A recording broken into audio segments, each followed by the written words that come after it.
चांगला जॉब असताना देखील तो सोडून बिझनेसमध्ये येणं, तर कधी कधी मूर्खपणाचं ठरतं का ते? असं वाटतं की बिझनेस चालू केला की पैसा खूप मिळतो. बरोबर. तर हे इक्वेशन तितकं सरधोपट नाही. शार्क टँक मध्ये येऊन गेलेले पण अनेक लोक, तुम्ही जर नंतर सर्च केलं, तिथे पिचिंग भारी करतील, तिथे बड्या बड्या गोष्टी होतील, पण नंतर ते 1-1.5 वर्षामध्ये खड्ड्यात जात आहेत. जे पटकन मिळतं ना ते ते पटकन फार टिकत नाही, ते पटकन जातं. पण पोटाला चिमटा नाही बसला ना तर त्या डिसिजन मध्ये काही दमच नसतो. बिझनेस यशस्वी होण्यासाठीच्या 3 गोष्टी आणि बिझनेसमध्ये न करण्याच्या 3 गोष्टी.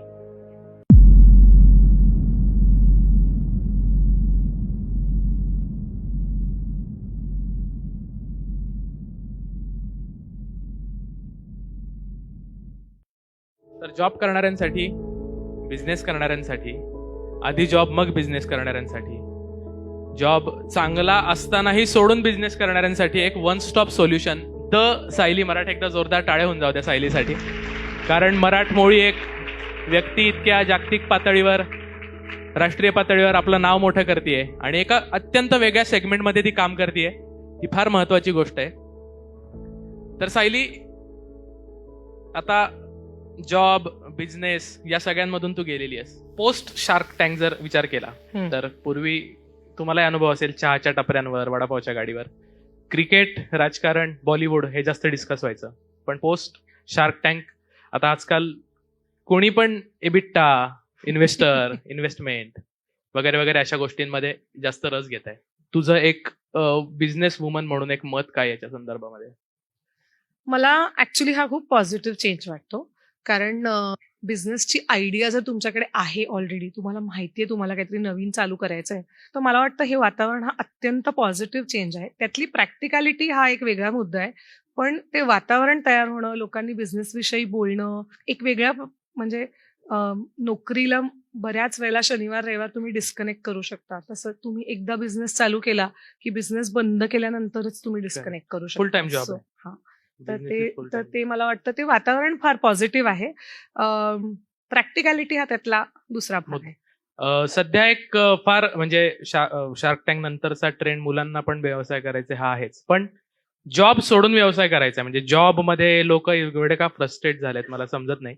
लार्जली लोकांना प्रचंड जॉबमध्ये प्रेशराइज्ड एन्व्हायरमेंटमध्ये बऱ्याच वेळेला काम करावं लागतं. भीती असते एक पद्धतीची की हे पूर्ण नाही झालं तर, आणि खूप कॉम्पिटिशन असते.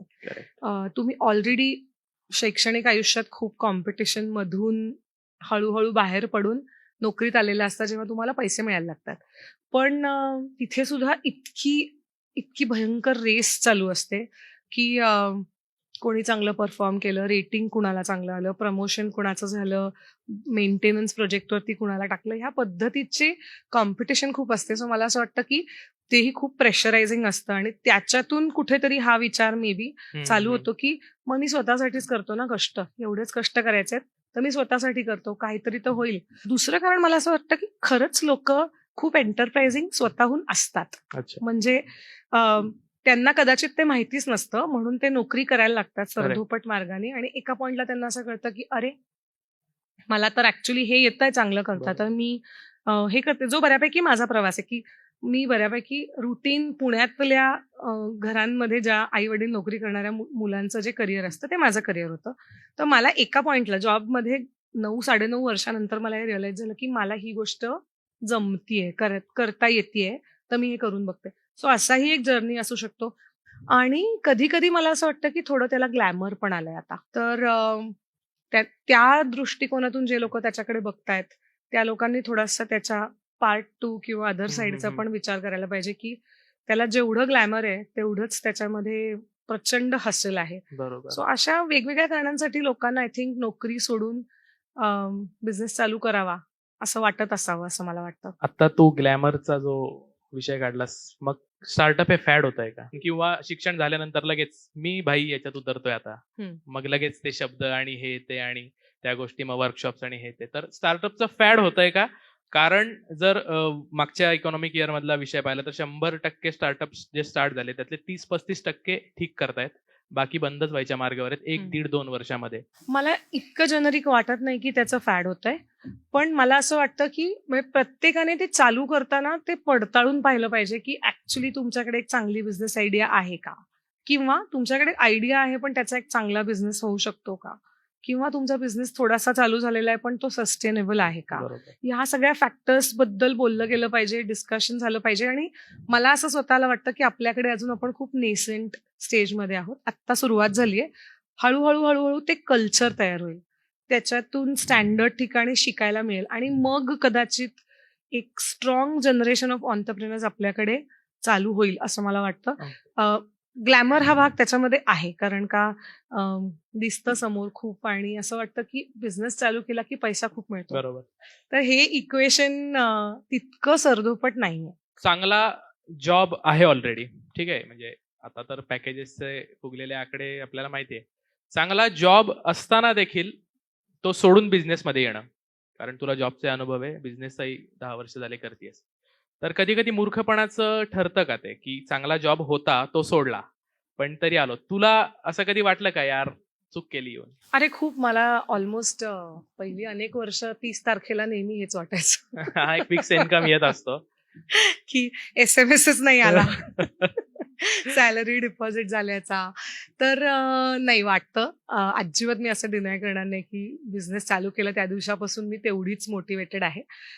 नॉर्मल आहे असं वाटणं, की कारण तुझी जबाबदारी नाहीये ना at the end of the day तो सॅलरीचा मेसेज येणं. Correct. एखाद्या महिन्यात जरा कमी परफॉर्मन्स केला असेल, जरा कमी मेहनत असेल कामावरती, तरी देखील ती सॅलरी तुला मिळणारच आहे. इथे रोजची मेहनत इज डिरेक्टली प्रपोर्शनल टू तुम्ही काय बिझनेस कुठे चाललाय. तर त्यामुळे ते अगदीच वाटतं की आपण का केलं, असं चांगलं चाललं होतं, एवढे पैसे मिळत होते, ते कशासाठी सोडले आणि आता हे काहीतरी करत बसलोय आणि आता ह्याच्यातून कधी. आणि म्हणजे असे विचार येतातच बरोबर. अजूनही अनेक वेळेला अशा पॉइंटला, जेव्हा असं असतं ना की एक दिवस आहे, 24 तास आहेत आणि 36 तास करायला लागतील एवढी कामं आहेत. त्या दिवशी संध्याकाळी हे वाटतंच, अरे यार कुठे अडकलो, चांगलं चाललं होतं. तू म्हटलीस की असं वाटलं की कुठून आले, तरी दुसऱ्या दिवशी उठून असं काय मोटिवेट करतं की you keep on going, you keep on going? एक तर मला असं वाटतं की निर्मितीचा आनंद जो आहे ना तो अनपॅरलड आहे. म्हणजे त्याला खरंच दुसरी कुठलीही गोष्ट तुम्हाला, मी एक गोष्ट स्केच केली किंवा मी एक गोष्ट व्हिज्युअलाइज केली आणि ती गोष्ट आज लाखो लोक घालतायत कानात.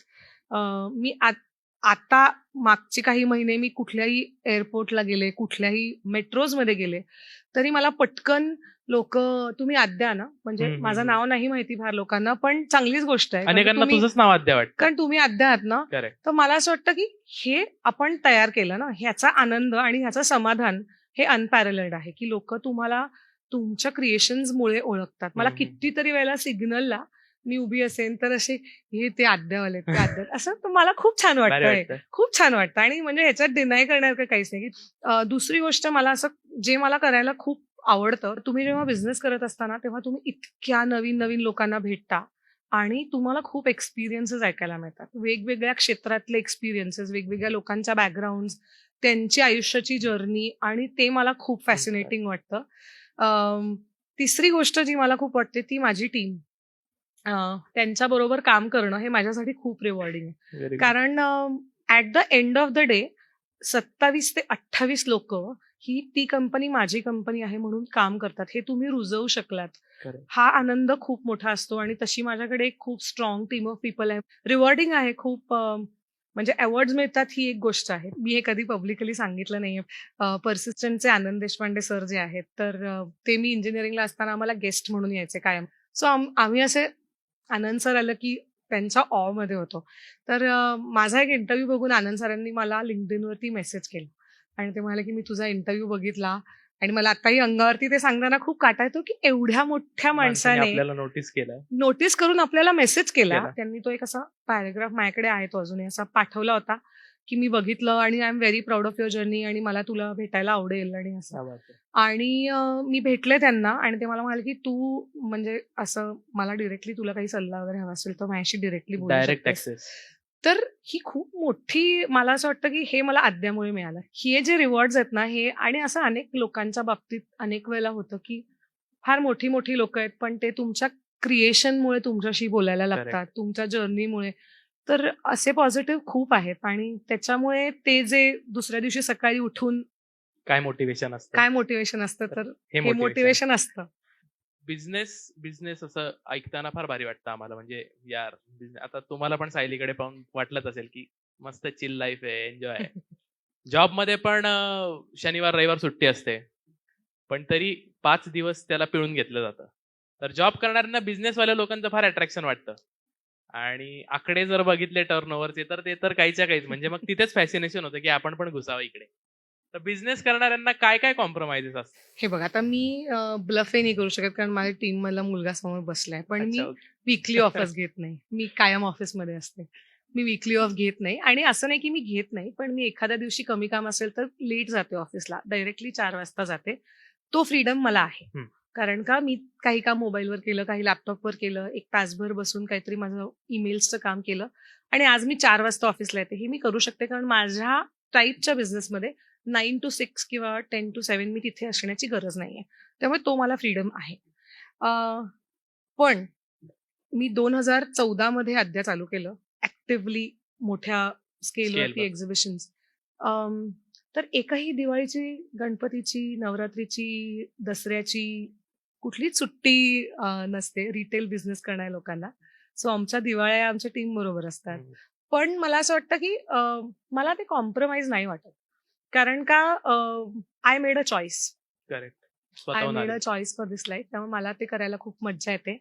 एक गोष्ट नक्की आहे, की ते तुमच्या अ, काम करणाऱ्या टीमला पण तितकंच इंटरेस्टिंग वाटवून देणं, ही खूप कठीण गोष्ट आहे. हं. की त्यांनाही हेच वाटणं, की मी मी करायला पाहिजे काम. माझी म्हणजे जॉइन करताना आम्ही सांगतो, की हे बघा तुम्ही जिथे जॉइन करताय तिथे दिवाळीला 5 दिवसाची सुट्टी हे कल्चरच आपल्याकडे नसू शकतं. कारण दिवाळीला लोकांना शॉपिंग करायची असते. करेक्ट.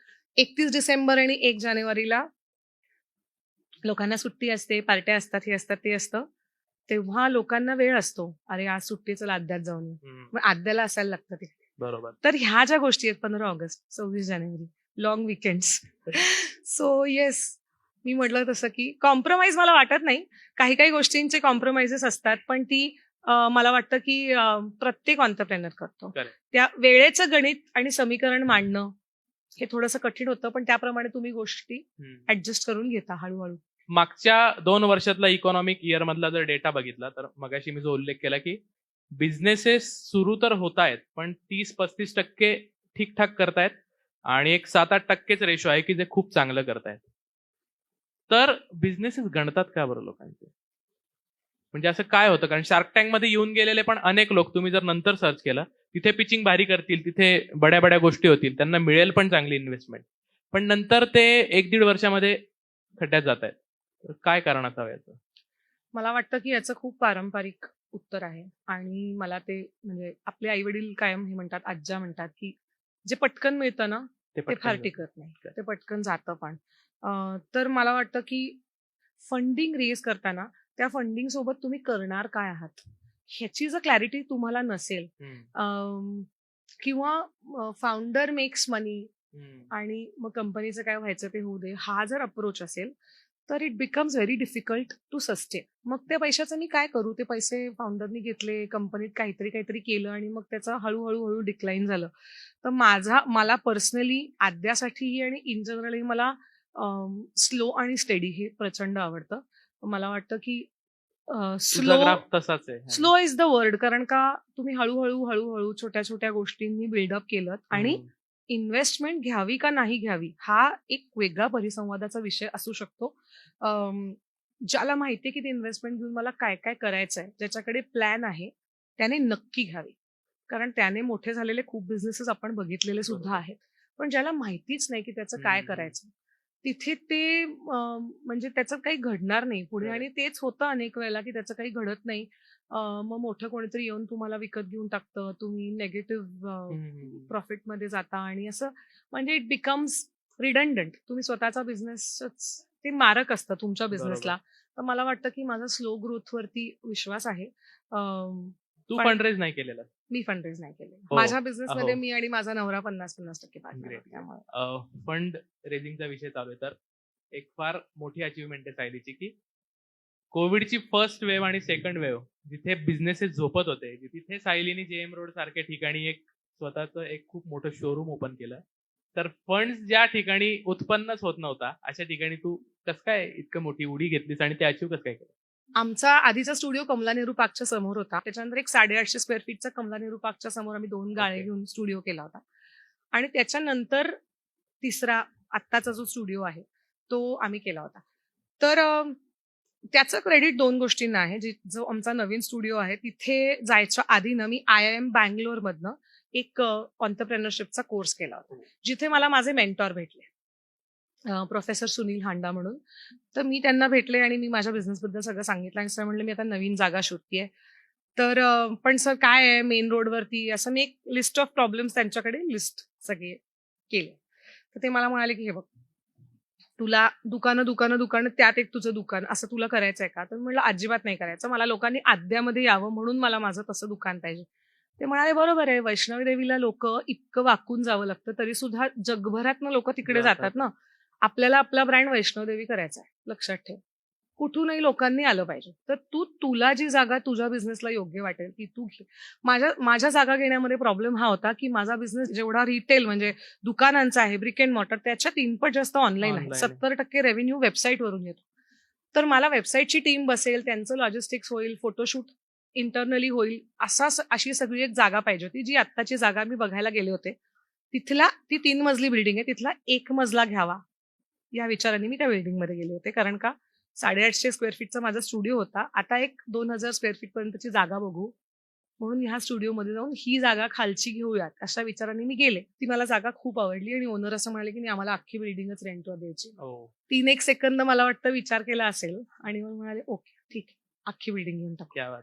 तर असं एक तिकडे आजूबाजूला सगळे नेहमीचे डिसिजन घेणारे लोक होते आणि हा. ते म्हणाले, की "नाही, हां. नाही घ्यायची अख्खी बिल्डिंग, आपण नवीन मी म्हटलं, "नाही, आपण अख्खी बिल्डिंग घेऊ." ते पुढचे काही दिवस त्याचं टेन्शन मी सहन केलं. अजूनही कधी-कधी मला असं होतं, की अरे, एखादाच अच्छा. मजला घेतला असता तर सगळं खूप सोपं झालं असतं. पण सगळं खूप सोपं झालं असतं तर काही मजाच मजा नाही. आली नसती. त्यामुळे माझ्या एका मैत्रिणीचे बाबा आहेत. तिचे बाबा एक वाक्य खूप छान नेहमी बोलतात, की पोटाला चिमटा नाही बसला ना, तर त्या डिसिजनमध्ये काही दमच नसतो. हो, क्या बात आहे. तर त्यामुळे झळ लागली हां, पाहिजे झळ थोडीशी. लागली पाहिजे. तर मग हा डिसिजन असा होता ज्याच्यामध्ये चांगली झळ लागली. बिझनेस रिलेटेड शिक्षण तू आता बिझनेस करत असताना IIM मध्ये वगैरे काही कोर्सेस केले. इथे ऑलरेडी त्या यातलं शिक्षण घेणारे मुलं आहेत. तर तुला असं कधी वाटलं का, की आपण इंजिनिअरिंग ऐवजी प्रॉपर बिझनेसचंच तेव्हाच शिक्षण घेतलं असतं, तर त्याचा फायदा आज मला खूप असता किंवा आज जिथे आहे त्याच्यापेक्षा 4 पायऱ्या वर असतं. तर 100% यांच्या पर्स्पेक्टिव्हनी की हे काय फायदा घेऊ शकतात त्याचा? 100% म्हणजे मी जो प्रवास 8.5 पावणे 9 वर्षात केला, तो कदाचित 3 किंवा 4 वर्षात केला असता. जर मला या गोष्टी आधी शिकायला मिळाल्या असत्या, जर मला IIM बंगलोरचा कोर्स आधी करायला मिळाला असता, माझे मेंटॉर मला आधी भेटले असते, माझं रिस्क टेकिंग ॲपेटाईट वेगळं असतं. करेक्ट. तर हे म्हणजे प्रश्नच नाही. तुम्हाला जर आत्ता शिकायला मिळत असेल एंटरप्रेन्योरशिप तर ते शिका आणि बिझनेस रिलेटेड तुम्हाला नॉलेज मिळत असेल तर ते शिका. मला कायम असं वाटायचं, मी इंजिनिअरिंग केलं ना, मला बॅलन्स शीट माहिती असण्याची काय गरज आहे?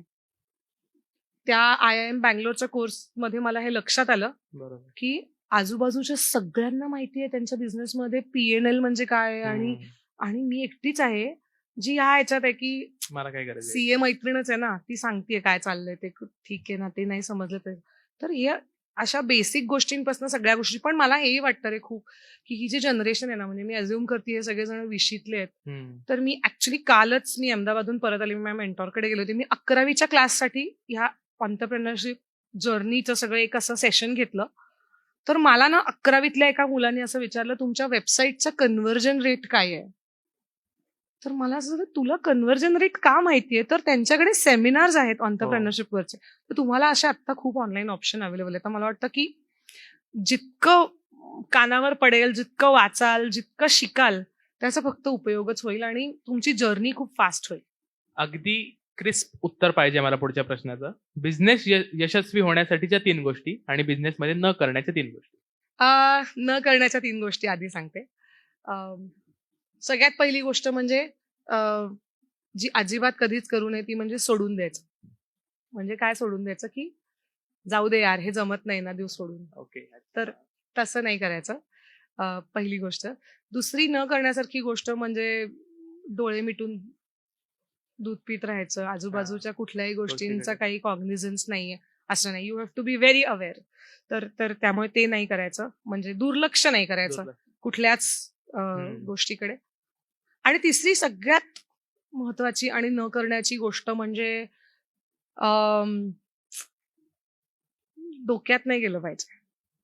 जे काही तुम्हाला चांगलं मिळतंय, यश मिळतंय, तर ते डोक्यात नाही गेलं फायदा पाहिजे. नाही हे व्हायला लक्षात असलं पाहिजे की दुसऱ्या दिवशी तुमच्यापेक्षा बेटर कोणीतरी कोणीतरी काहीतरी येऊ शकतं. करू शकतो.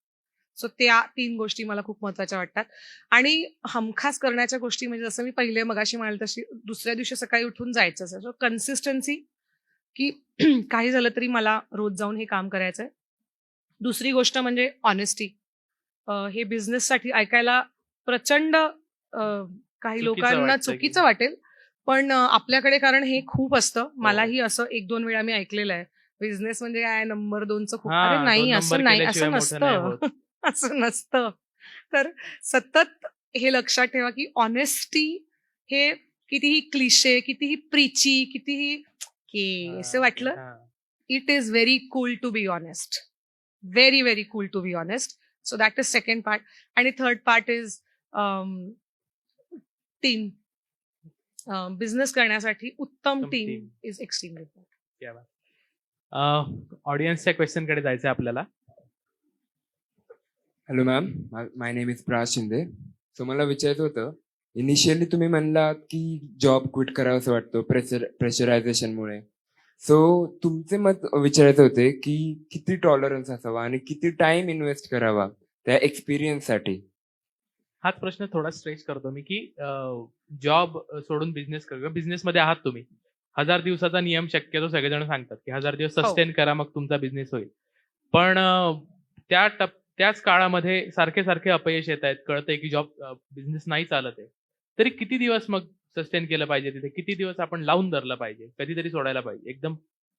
माझं ना, मी कॉपी पेस्ट करणार हे आन्सर. माझा एक मारवाडी काका आहेत, अच्छा. वेंडर आहेत माझे पहिले. हां. त्यांनी एक खूप गोष्ट मला मस्त सांगितली होती, की बाळ आणि बिझनेस पहिली 3 वर्ष जर नीट वाढवलं, तर असं होणारच नाही की ते नीट वाढलं नाही. अच्छा. तर पहिली 3 वर्ष खूप क्रुशियल आहेत. तर Great. ते मला वाटतं मी त्यांना सांगणार आहे, मी तुम्ही सगळ्यांनी Correct. वाजवलेल्या टाळ्या, हां, कारण हे त्यांचं नक्की. वाक्य आहे आणि ते माझ्या डोक्यात असं एच केलेलं आहे की Correct. 3 वर्ष गिव्हअप नाही करायचं. आणि आपण आपल्या बाळाला कसं करतो की ते काय कुठली तरी गुटी द्या, हे करा, हे उगाळून लावा, ते औषध द्या, असं करा, ते करा, हेच खायला द्या, ते नाही खायला द्यायचं, जास्त साखर देऊ नका. Correct. त्या 3 वर्षात त्याची जी तब्येत बिल्ड होईल त्याच. आणि हे आयुर्वेदातलं कोणी इथे एक्सपर्ट असेल तर ते सांगतील, पहिल्या 3 वर्षात तुम्ही जे तुमच्या बाळावरच्या शरीरावर जे संस्कार करता, ते अनेक आयुष्यभर पुढची वर्ष त्याच्या टिकतात. तब्येतीत, त्याची प्रकृतीमध्ये रिफ्लेक्ट करते. तर असे कार्यक्रम सारखे सारखे व्हायला पाहिजे असं म्हणतात की रतन टाटांचं पण मी एक वाक्य ऐकलं होतं की विद्यार्थ्यांमध्ये जाऊन त्यांच्याशी संवाद साधणं हे त्यांच्यासाठी प्रिव्हिलेज नसतं, हे माझ्यासाठी प्रिव्हिलेज असतं. खरंच खरंच. कारण त्यांना कायम नवीन लोकांकडून काही ना काही मिळत असतं. तर डिक्की नेक्स्ट जेन आणि तुमच्या कॉलेजनी हा इतका छान कार्यक्रम आयोजित केलाय. अजूनही त्याच्या पुढच्या भागांमध्ये अनेक मोठमोठे लोक येतील, त्यांची मतं मांडतील.